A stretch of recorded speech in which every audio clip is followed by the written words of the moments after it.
I remember before I got sober, I wanted to get sober. I was in my apartment reading Duff McKagan's book in 2013. I didn't get sober until like into 2017.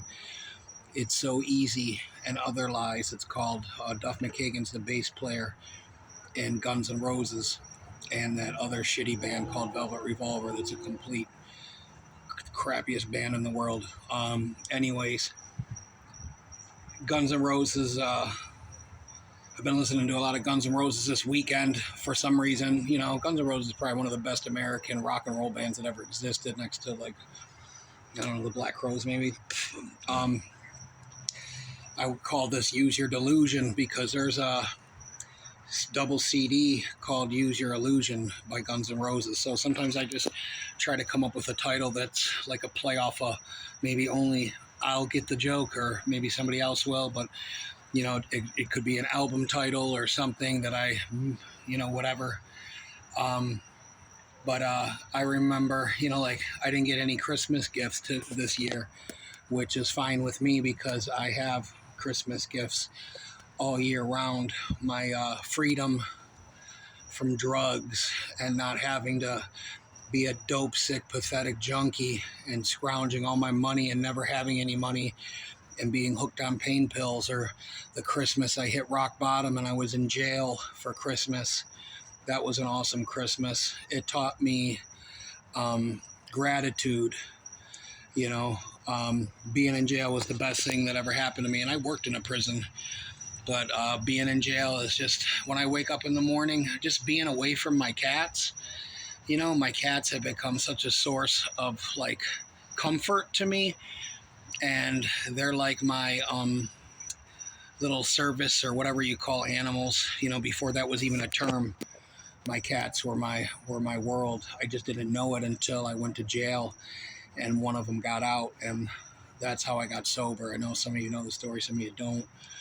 But you know, the gratitude that I feel in life, from being on the streets to building this cat empire I have now. You know, having a job, being able to, I got a roof over my head. I'm not homeless. I'm not sleeping in front of some shitty store over there. You know what I mean? And being able to make coffee whenever I want.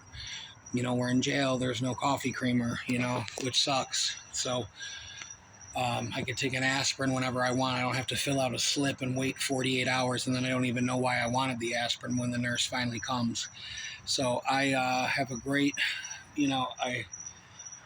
my sobriety is a gift that I just am, I just can't believe sometimes that I made it this long, going through the bullshit I went through with the ex this last fucking, I spent 3 years not even thinking about myself and devoting myself to one person.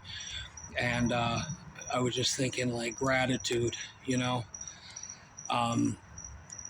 I was grateful to be in the position to be able to do it, I'm not grateful about some other stuff, which is fine and neither here nor there.